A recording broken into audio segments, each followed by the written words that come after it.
Thank you all very much. We will go ahead and call today's meeting of the Local Government Committee to order. We've asked the Sergeant to call the absent members. Just a few housekeeping items to go over before we start. We will have two main witnesses per side with 3 minutes, up to 3 minutes each per person. Anyone beyond those limits will just state their name, organization, and position for the record only. We have 14 items on the agenda for today's hearing. Fortunately for everybody, 5 items are proposed for consent. Item number 3, AB 341, Acadian. Item number 7, 783 Daily. Item number 12. I can't. Thank you. 1403 Mainshine. I got that one right. And items 13 and 14, SB 181 and 182 by the Senate Governance and Finance Committee. And so we do hear items in author sign-in order, and I do see that a quorum is present, so I'd ask the clerk to please call the roll. Mainshine. Here. Mainshine here. Gonzalez. Gonzalez here. Alejo. Alejo here. Chu. Here. Chu here. Cooley. Here. Cooley here. Gordon. Here. Gordon here. Holden. Linder. Here. Linder here. Waldron. Here. Waldron here. Thank you. And do we have a motion on the consent calendar? Second. Motion from Mr. Alejo, second from Mr. Linder. I'd ask the clerk to please call the roll. Mainshine. Aye. Mainshine aye. Gonzalez. Gonzalez aye. Alejo. Alejo aye. Chu. Chu aye. Cooley. Aye. Cooley aye. Gordon. Aye. Gordon aye. Holden. Linder. Aye. Linder aye. Waldron. Aye. Waldron aye. Consent agenda passes. We will begin with item number 1, AB 3. Mr. Williams. Mr. Williams, welcome. Thank you, members.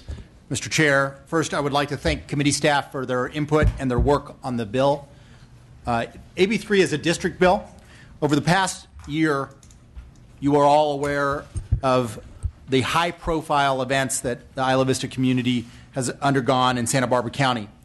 It's been faced with many challenges, including multiple violent sexual assaults, riots, and a mass shooting that emphasized the unique needs of Isla Vista.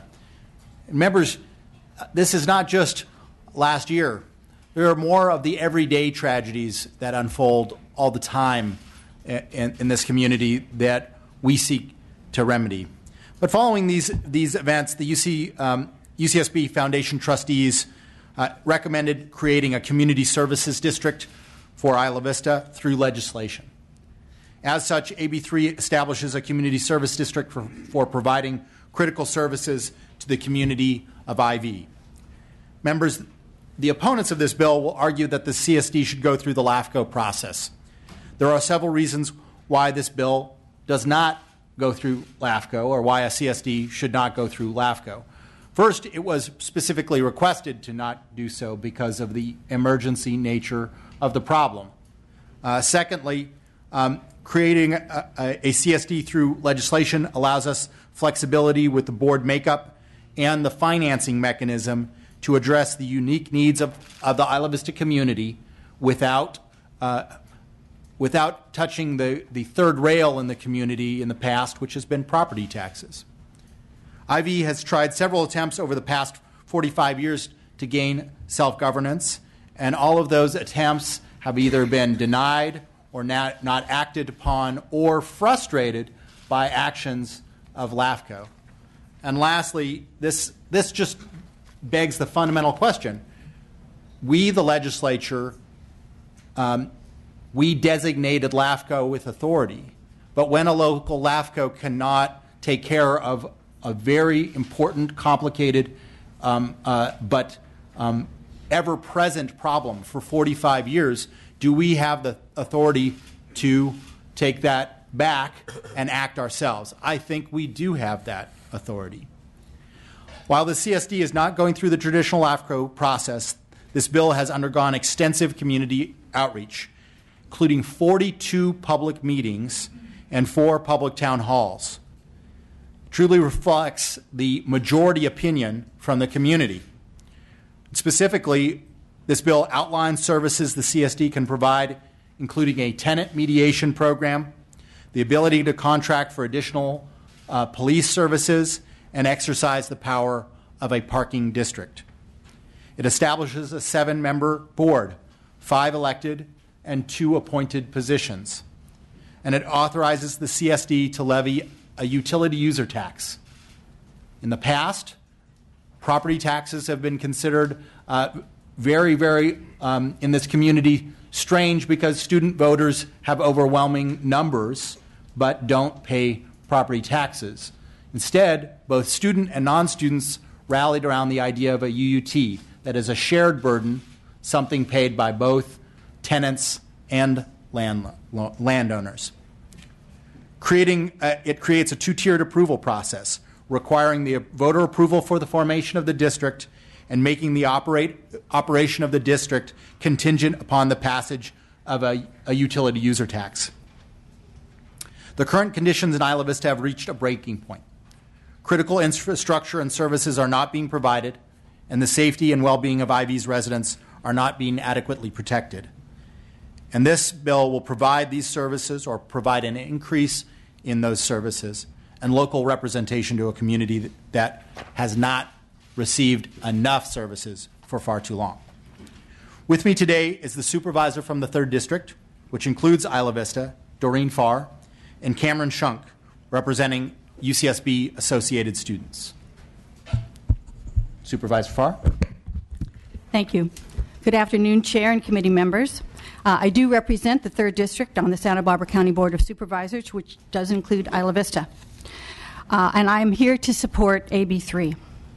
I know well the needs and challenges of the IV community and believe that AB 3 offers the best chance the community has had in a long time to vote to create an entity that has both a sustainable source of funding dedicated strictly to the needs of that community and a hybrid governing board of both appointed and elected individuals which best represents the area's unique diversity. Neither LAFCO nor the Board of Supervisors has the power and authority to create this kind of community services district. Only you, the legislature, can. Isla Vista is small in size geographically, but with a large, high-density population made up of college students, longtime residents, seniors, homeless, and families, many of whom are limited English speaking. The vast majority of them are renters. IV is only one of 4 officially designated high-poverty areas in our county. For all of these reasons, IV is a one-of-a-kind area and in our county and maybe in the state. Standard solutions simply won't work here.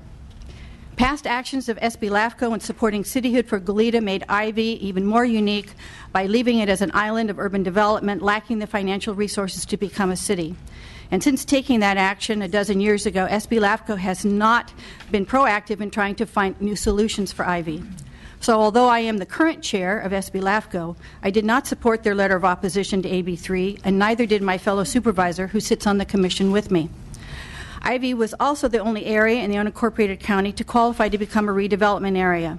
And as long as the county had RDA funds annually available dedicated to improving that community, IV had many of its infrastructure and community needs met. But RDA is gone, and I'm struggling every year to carve out additional revenue from the county's general fund, which is scarce dollars and very competitive for all the other needs throughout our county. So although the letter from the longtime residents states that they believe the county can and should provide these extra level of services, which AB 3 delineates, I know there is no way I can guarantee that without a new sustainable funding source just for IV. The problems, issues, and needs of this very unique area are only growing and intensifying as time goes on, and are rapidly outpacing the county's ability to keep up. Isla Vista greatly needs the help that only you can provide. We've learned the hard way that doing nothing is not the solution. Please support AB 3. Thank you. Thank you. Further witnesses in support? Good afternoon, Chair and fellow committee members. I'd like to thank you for hearing this important issue today, and thank you for taking the time to listen to our community. My name is Cameron Shunk. I'm Associated Students External Vice President for Local Affairs, and I'll be here representing the Associated Students. Anyone who's spent any time in Isla Vista knows how unique of a community it is, and that's both a good and bad thing. The sound of the waves crashing from any one of our more than 20 local parks is an absolutely beautiful sight and a testament to the power of nature. Raccoons are an exact same testament to how scary nature can be in packs of 5 or more. I've been absolutely honored to be a part of this community and to be included as a part of this process. I've been pushing for a CSD long before AB3 was even a thought of bill. And I believe that this is one of the critical moments where we can either prove our worth as a community and our right to self-determination through the IVCSD, or we can fade away and become another chapter in one of many Isla Vista history books. An interesting thing about Isla Vista is that we have consistently had a lack of opportunity to prove ourselves. We are consistently at the behest of media sources, and every time something happens in Isla Vista, we are painted colors that we have no choice or say in. The start of my involvement came after I read the 2001 Santa Barbara County Grand Jury Report calling for the creation of a community services district. I scratched my head and wondered why over 10 years later, things still seemed to be the same. I wanted to address the more obvious issues I saw in Isla Vista by revitalizing and repairing the underlying foundations. However, I saw that the LAFCO process limited us and hamstrings any proposed solution in 4 critical ways. First and foremost, board makeup. The appointments included in AB3 hope to equalize the currently skewed power structure by bringing UCSB and the county to the table and giving them equal say as all Isla Vista residents who would be elected. Services and powers offered, including a parking district and tenant mediation, are currently unavailable under the typical LAFCO process, and these 2 services are absolutely critical to Isla Vistans. In fact, I would say 4 out of 7 days a week I have trouble getting my car off the street or out of the driveway because I've been parked in.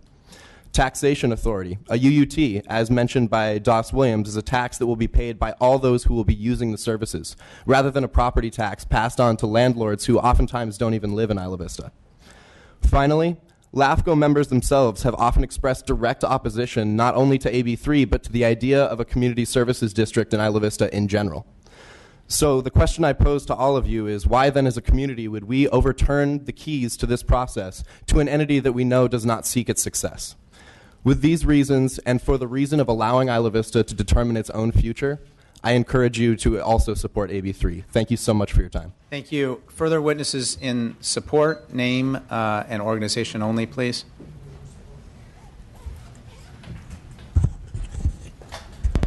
Hi, everyone. My name is Louis Mariano. I am a UCSB student and Isla Vista resident, and I support AB3. Hi, I'm Ariel Cronovet. I'm a UCSB student and Isla Vista resident, and I support AB3. Hi, everyone. Gerald Costantino. I'm a UCSB student and Isla Vista resident, and I support AB3. Hello, everybody. My name is Jonathan Aboud. I'm a 5-year IV resident, former student body president of UCSB, current Santa Barbara City College trustee, but not speaking on behalf of them, and I support AB3. Jeff Otter with UAW Local 5810, representing 12,000 graduate students and 6,000 postdocs throughout the state. We stand with our sisters and brothers at UCSB in supporting this bill. Thank you. Thank you. Any other witnesses in support? Seeing none. Witnesses in opposition?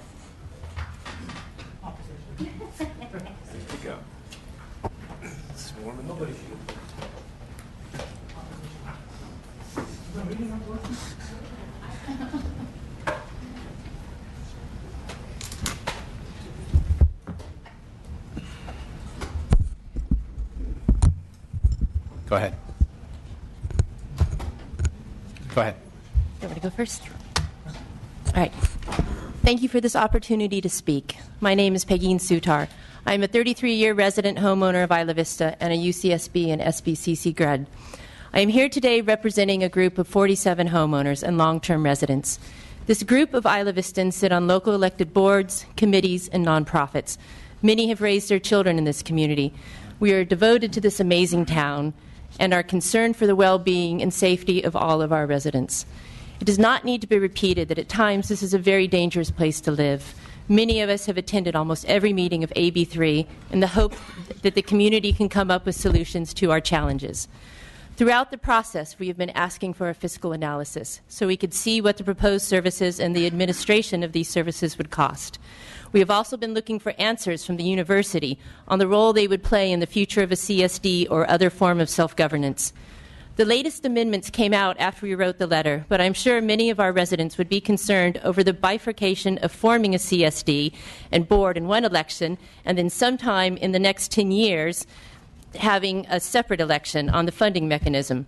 These questions should be on the same ballot so that our voters can make a decision on what they are willing to pay for said services. I am appreciative of the time and energy that Assemblyperson Williams, his staff, the many students, and others who also love our community have put into trying to come up with a solution. But it takes time and information to craft a solid and lasting form of government. The staff analysis came out last night, and I'm sure many of the long-term residents would agree with the recommendation that if this bill is to move forward, that it should go through the LAFCO process. And we also share the concern of whether a UUT tax is an appropriate and fair way to raise revenue for a local CSD. Our letter goes into more detail on some of our concerns, and to be fair to our neighbors group, many of them don't see the CSD as the answer. Some feel we need to work with existing government structures, that all participating agencies could work better together, collaborating to find solutions. Other of us believe a municipal advisory council made up of local stakeholders, possibly UCSB, the county, SBCC, student groups, homeowners, rental property owners and business owners, and our local nonprofits, should start to meet regularly to discuss the challenges most pressing in Isla Vista and what we as a community can do to find and improve safety.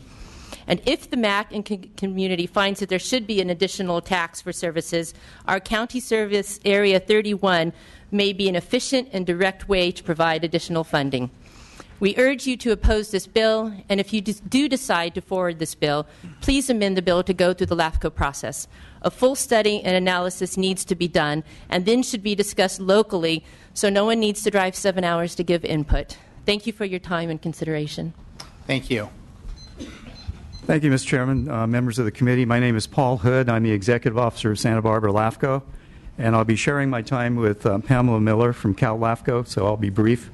Last week, the Santa Barbara Local Agency Formation Commission voted to reiterate its oppose unless amended position. And our primary reason, the Commission's primary reason for doing that, was that we strongly believe that Santa Barbara LAFCO should be involved in the formation process. We urge you to consider Assembly Bill 2453 by Asharjian from last year, forming the Paso Robles Water Basin Management Plan, which penciled in LAFCO as the approving agency following the amendments, and in this case, the board membership, the financing, and services. And we echo Cal LAFCO's position on this. We also believe that the LAFCO process would afford a feasibility study to be prepared, which would determine the viability, the sustainability of revenues that would be available to the new CSD. And the bill's content for services now only includes services that are currently provided by the county, but these, if the bill passes, would be at an enhanced level. The regular LAFCO services in the CSD law would not be provided by the CSD. That would include water, sewer, police, fire, and that type of thing, roads, and so on. With that, I'll turn the remaining time I have over to Pamela Miller. Sorry. Thank you, Chair, members of the committee. As Paul indicated, my name is Pamela Miller. I'm representing the State Association of LAFCOs. And I'd like to start off by acknowledging the work that Assemblymember Doss has been doing. I'm aware that he has been doing extensive outreach in his district. Cal LAFCO is not arguing whether or not a CSD is the appropriate mechanism. Our concerns lie in the bypassing of the LAFCO process, as our letters have indicated. As the staff analysis points out, just to address a couple of earlier comments, a municipal advisory council was formed and later dissolved due to the lack of funding. And a previous bill in 1972 allowed Isla Vista to form a CSD. However, the authority granted by the bill was never used.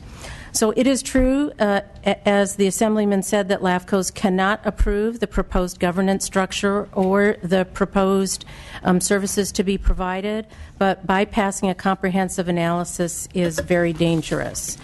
And we provided some additional comments regarding the proposed funding mechanism, and all of our concerns would be addressed if a comprehensive review by the LAFCO were done. And so Paul's already suggested AB 2453 as the sample, and so we just ask you to consider those things, and we oppose the bill unless amended. Thank you. Thank you. Any other witnesses in opposition? Name and organization only, please. And then I also understand there's a group who are kind of fall in the having some concerns category, and we'll take your position as soon as Mr. Wolf. 1 second, ma'am. Go ahead, Mr. Wolf. Yeah, Mr. Chairman, David Wolf here with the Howard Jarvis Taxpayers Association. Because our opposition represents a slightly different issue, could you allow me to elaborate just briefly? Briefly, yes. Thank you, sir. Members, we're concerned that the imposition of a UUT for a community services district is precedent setting. No other CSD does this. There's plenty of existing ways for CSDs to get revenue, including special taxes and benefit assessments, and we just don't see why the authorization of another revenue source is needed at this time. So ask for a no vote. Thank you, Mr. Wolf. People, additional positions, please. Yes, sir. Peter Blocker of the California Taxpayers Association, and we're opposed to this bill unless the UUT is amended out. Thanks. Thanks. Jenny Dugan. I'm a Isla Vista resident for 36 years, a homeowner for the last 4 years, a double UCSB graduate, and I'm opposed to this bill unless it can go through the proper process and analysis. Thank you. Thank you. Good afternoon. Jimmy McDonald with the California Special Districts Association. We're one of the groups in between support and opposition. We have a position of concerns and definitely like to thank the author for all the work that's been done on this bill. We understand the importance of this issue, and we're not here to oppose the creation of a special district. We just want to ensure that it is done in the right way, that a study is conducted, and that the LAFCO process is followed through with. We don't think that the district has to go through the process and have a vote at the end of it. You can still have a vote if it's conditioned in the bill. It doesn't have to be upon the approval of the LAFCO commissioners themselves. So thank you. Thank you. Mr. Chair, members, Steve Carlson for the Santa Barbara Rental Property Association. We have concerns. We've been working closely with the author. Our concerns relate to the governance, making sure property owners are represented on whatever the governing board is. We do like the direction that the bill has taken away from property taxes, and we look forward to continue work with the author. Thank you. Questions? Any other witnesses in opposition or with concern? Seeing none. Questions or comments from the committee? Second. We have a motion from Ms. Gonzalez, second from Mr. Chu. Any other questions or comments? Seeing that, Mr. Williams, I want to just briefly recognize you and thank you for your work on this. As you and I have discussed several times, I started out being opposed to this because, for the reasons essentially stated by Mr. Wolf, a little bit precedent setting, a little bit procedural issues. But I kind of sit in a unique position because I lived in Isla Vista for 3 years. I'm a UCSB graduate. Proud to see some gauchos here. That's good. Probably not a lot has changed since my time there, other than apparently the wild raccoons. I don't remember that, but